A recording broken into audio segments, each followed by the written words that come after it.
एक बुढ़िया थी। उसके 7 बेटे थे।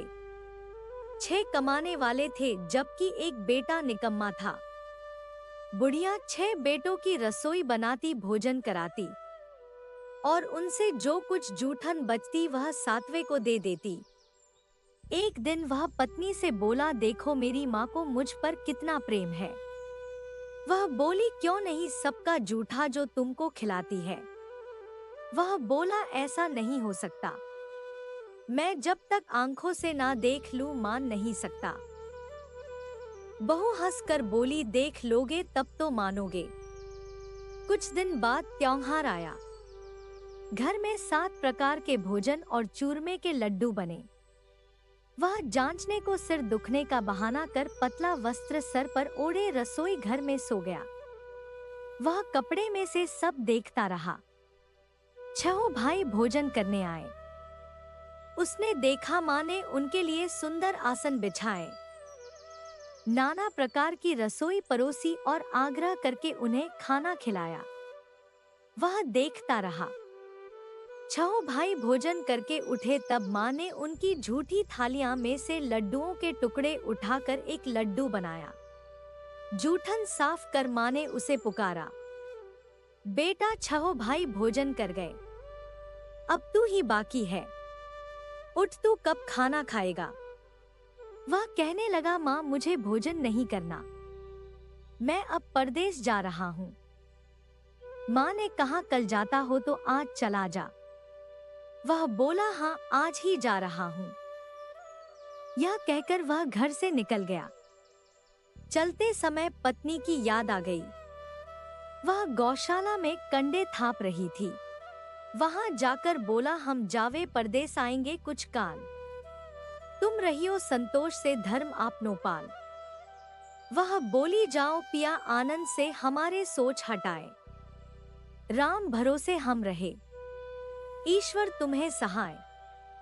2 निशानी आपने, देख धरू में धीर। सुधी मती हमारी बिसारियों, रखियो मन गंभीर।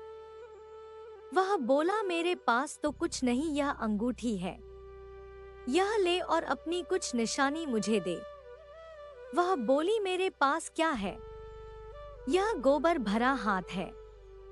यह कहकर उसकी पीठ पर गोबर के हाथ की थाप मार दी। वह चल दिया। चलते चलते दूर देश पहुंचा। वहां एक साहूकार की दुकान थी। वहां जाकर कहने लगा, भाई मुझे नौकरी पर रख लो। साहूकार को जरूरत थी। बोला, रह जा। लड़के ने पूछा, तनख्वाह क्या दोगे। साहूकार ने कहा, काम देखकर दाम मिलेंगे। वह सुबह 7 बजे से रात के 10 बजे तक नौकरी करने लगा। कुछ दिनों में दुकान का सारा लेन देन, हिसाब किताब, ग्राहकों को माल बेचना, सारा कार्य करने लगा। साहूकार ने भी काम देखा और 3 महीने में ही उसे आधे मुनाफे का हिस्सेदार बना लिया। वह कुछ वर्ष में ही नामी सेठ बन गया और मालिक सारा कारोबार उस पर छोड़कर चला गया। इधर उसकी पत्नी को सास ससुर दुख देने लगे। सारी गृहस्थी का काम करवाकर उसे लकड़ी लेने जंगल में भेजते। इस बीच घर के आटे से जो भूसी निकलती उसकी रोटी बनाकर रख दी जाती और फूटे नारियल की नारेली में पानी। एक दिन वह लकड़ी लेने जा रही थी। रास्ते में बहुत सी स्त्रियां संतोषी माता का व्रत करती दिखाई दी। वह वहां खड़ी होकर कथा सुनने लगी और पूछा, बहनों तुम किस देवता का व्रत करती हो और उसके करने से क्या फल मिलता है। तब उनमें से एक स्त्री बोली, यह संतोषी माता का व्रत है। इसके करने से निर्धनता दरिद्रता का नाश होता है और जो कुछ मन में कामना हो सब संतोषी माता की कृपा से पूरी होती है। तब उसने व्रत की विधि पूछी। वह बोली, 1.25 आने का गुड़ चना लेना या बिना परेशानी सहूलियत के अनुसार लेना और श्रद्धा व प्रेम से प्रत्येक शुक्रवार को निराहार रहकर कथा सुनना। इसके बीच क्रम टूटे नहीं, लगातार नियम पालन करना।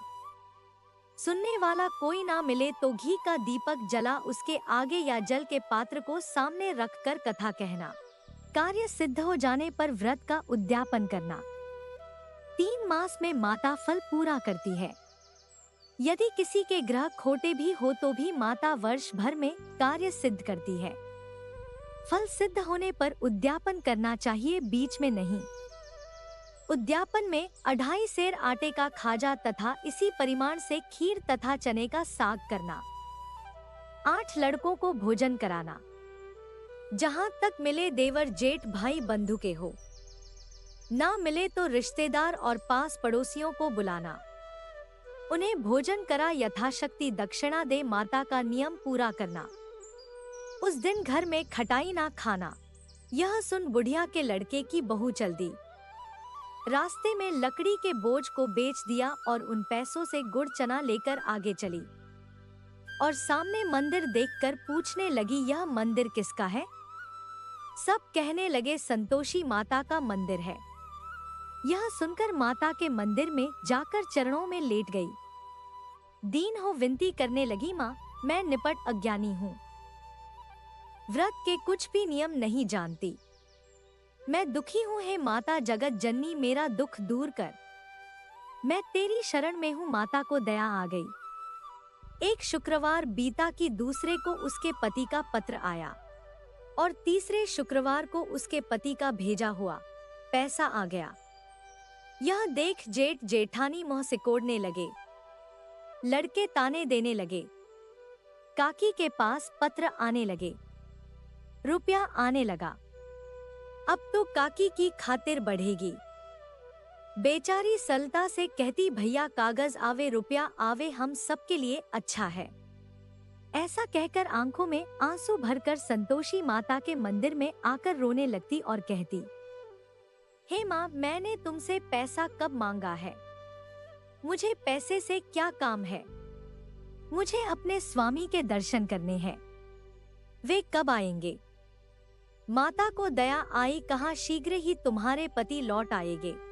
अब संतोषी माँ विचार करने लगी, इस भोली पुत्री को मैंने कह तो दिया कि तेरा पति आवेगा, लेकिन कैसे? उसे याद दिलाने को मुझे ही जाना पड़ेगा, वह तो इसे स्वप्न में भी याद नहीं करता। इस तरह माताजी उस बुढ़िया के बेटे के पास जा स्वप्न में प्रकट हो कहने लगी, साहूकार के बेटे तेरे घर बार कुछ है कि नहीं?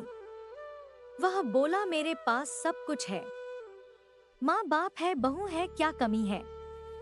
माँ बोली, तेरी बहू घोर कष्ट उठा रही है। तेरे माँ बाप उसे दुख दे रहे हैं, तू उसकी सुध ले। वह बोला, हाँ माताजी यह तो मालूम है, परंतु जाऊं तो कैसे? परदेश की बात है, लेन देन का कोई हिसाब नहीं, कोई जाने का रास्ता नहीं, कैसे चला जाऊं? माँ कहने लगी, मेरी बात मान। सवेरे नहाकर संतोषी माता का नाम ले, घी का दीपक जला, दंडवत कर दुकान पर बैठ जा। देखते देखते सारा लेन देन चूक जाएगा, जमा का माल बिक जाएगा। शाम होते होते धन का भारी ढेर लग जाएगा। वह जल्दी नहाकर संतोषी माता को दंडवत कर घी का दीपक जलाकर दुकान पर जा बैठा। थोड़ी देर में देने वाले रुपया लाने लगे। सामान के खरीदार नकद दाम दे सौदा करने लगे। शाम तक धन का भारी ढेर लग गया। मन में माता का नाम ले चमत्कार देख प्रसन्न हो घर ले जाने के लिए गहना कपड़ा सामान खरीदने लगा।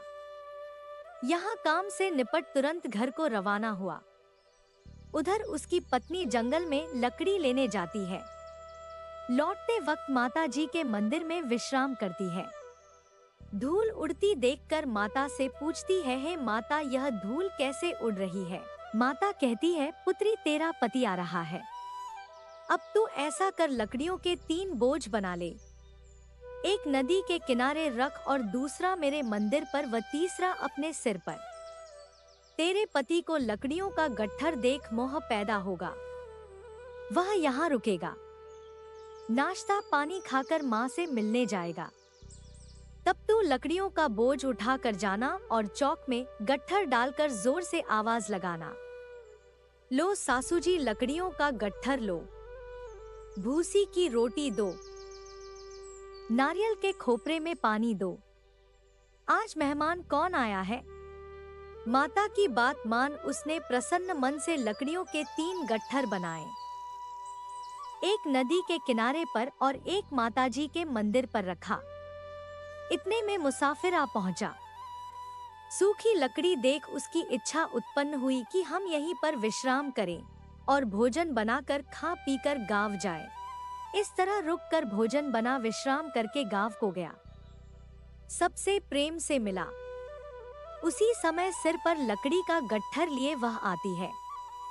लकड़ियों का भारी बोझ आंगन में डालकर जोर से आवाज देती है, लो सासू जी लकड़ियों का गट्ठर लो, भूसी की रोटी दो, आज मेहमान कौन आया है। यह सुनकर उसकी सास बाहर आकर अपने दिए हुए कष्ट को भुलाने हेतु कहती है, बहू ऐसा क्यों कहती है, मेरा पुत्र तेरा पति ही तो आया है। अब बैठ मीठा भात खा, भोजन कर, कपड़े गहने पहन। उसकी आवाज सुन उसका पति बाहर आता है, अंगूठी देख व्याकुल हो जाता है। माँ से पूछता है, माँ यह कौन है। माँ बोली, बेटा यह तेरी बहू है। जब से तू गया है तब से सारे गांव में भटकती फिरती है, घर का काम कुछ करती नहीं, 4 पहर आकर खा जाती है। वह बोला, ठीक है माँ, मैंने इसे भी देखा और तुम्हें भी। अब दूसरे घर की ताली दो, मैं उसमें रहूंगा। माँ बोली, ठीक है, जैसी तेरी मर्जी। तब उसने दूसरे मकान का कमरा खोल सारा सामान जमाया। एक दिन में राजा के महल जैसा ठाट बाट बन गया। बहू सुख भोगने लगी। इतने में शुक्रवार आया। उसने पति से कहा, मुझे संतोषी माता के व्रत का उद्यापन करना है। पति बोला, खुशी से कर लो। वह उद्यापन की तैयारी करने लगी। जेठानी के लड़कों को भोजन के लिए कहने गई। उन्होंने हाँ कर दी, परंतु पीछे से जेठानी ने अपने बच्चों को सिखाया, देखो भोजन के समय खटाई मांगना जिससे उसका उद्यापन पूरा ना हो। लड़के जीमने आए। खीर खाना पेट भर खाया, परंतु बाद में खाते ही कहने लगे, हमें खटाई दो, खीर खाना हमको नहीं अच्छा लगता। वह कहने लगी, खटाई किसी को नहीं दी जाएगी, यह तो संतोषी माता का प्रसाद है। लड़के उठ खड़े हुए, बोले, पैसा दो। भोली बहू कुछ जानती नहीं थी, उसने पैसे दे दिए। लड़के उसी समय इमली खटाई ले खाने लगे। यह देखकर बहू पर माताजी ने कोप किया। राजा के दूत उसके पति को पकड़ कर ले गए। जेठ जेठानी मनमाने वचन कहने लगे, लूट लूट कर धन इकट्ठा किया है, अब सब मालूम पड़ जाएगा। बहू रोती हुई मंदिर गई, कहने लगी, है माता तुमने क्या किया। हंसाकर भक्तों को रुलाने लगी। माता बोली, बेटी तूने उद्यापन करके मेरा व्रत भंग किया है। वह कहने लगी, माता मैंने तो भूल से लड़कों को पैसे दे दिए थे, मुझे क्षमा करो, मैं फिर तुम्हारा उद्यापन करूंगी। माँ बोली, अब भूल मत करना। वह कहती है, अब भूल नहीं करूंगी। अब बताओ वे कैसे आएंगे। माँ बोली, जा पुत्री, तेरा पति तुझे रास्ते में आता मिलेगा। वह निकली, राह में पति आता मिला। उसने पूछा, कहाँ गए थे। पति बोला, इतना धन जो कमाया उसका टैक्स देने गया था। वह प्रसन्न होकर बोली, अच्छा हुआ, अब घर को चलो। कुछ दिन बाद फिर शुक्रवार आया। वह बोली, मुझे फिर माता का उद्यापन करना है। पति ने कहा, करो। बहू फिर जेठ के लड़कों को भोजन का कहने गई। जेठानी ने 1-2 बातें सुनाई और सब लड़कों को सिखाने लगी, तुम सब लोग पहले ही खटाई मांगना। लड़के भोजन से पहले खटाई मांगने लगे, कहने लगे, खीर नहीं खानी। वह बोली, खटाई किसी को नहीं मिलेगी, आना हो तो आओ। वह ब्राह्मण के लड़कों को लाकर भोजन कराने लगी। यथाशक्ति दक्षिणा की जगह 1-1 फल उन्हें दिया। संतोषी माता प्रसन्न हुई।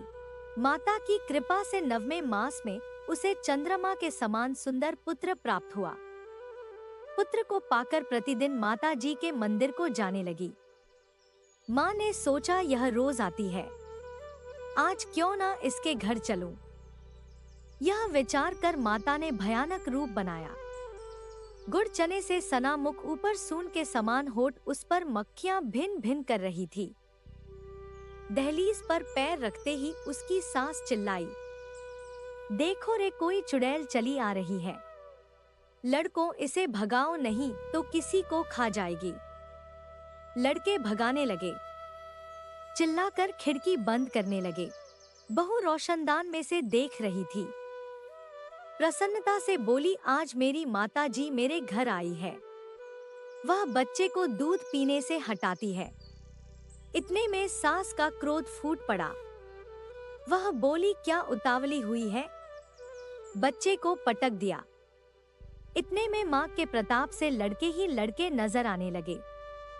वह बोली, माँ, मैं जिसका व्रत करती हूँ यह संतोषी माता है। सबने संतोषी माता के चरण पकड़ लिए और विनती कर कहने लगे, हे माता, हम मूर्ख अज्ञानी हैं, तुम्हारा व्रत की विधि हम नहीं जानते। व्रत भंग करके हमने बड़ा अपराध किया है, हमारा अपराध क्षमा करो। इस प्रकार माता प्रसन्न हुई। बहू को प्रसन्न होकर जैसा फल दिया वैसा सबको देना। बोलो संतोषी माता की जय।